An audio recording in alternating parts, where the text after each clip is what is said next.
Now the first thing we do is we need to drill holes into the bottom of the catch basins. That way there is no standing water in them after the water is moved from the 4-inch hole. So you want to use a paddle bit. That way you'll make some decent holes into the bottom so the water that goes into it and doesn't be able to force itself move, it will drain into the ground. And after you drill your catch basins, this is what it should look like. You have a couple holes in the bottom so that way there will be no standing water at all, because that ends up being mosquito breeding grounds, and that's a no bueno. So make sure you drill enough holes to make sure there will be no water standing in the catch basins. And now before you start everything, you make sure you put a little bit of rock underneath where the catch basins are going to go. Then you put your piece of filter cloth on top of that and your catch basin on top of that.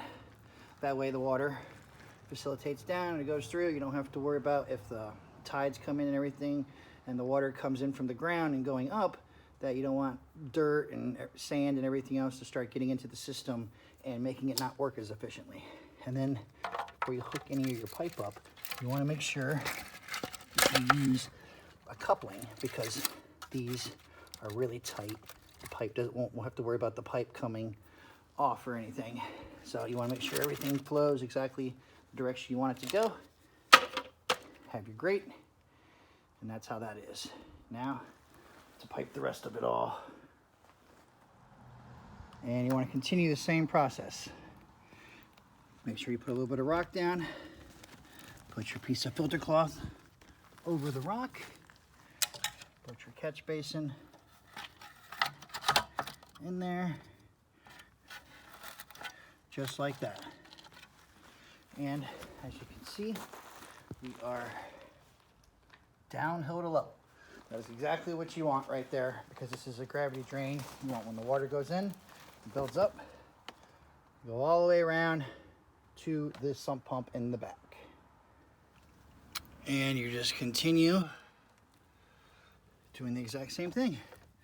Put some rock down, put your piece of filter cloth down, put your catch basin on top of that. Make sure to hook it up nice and snug. Just like that. With the towel.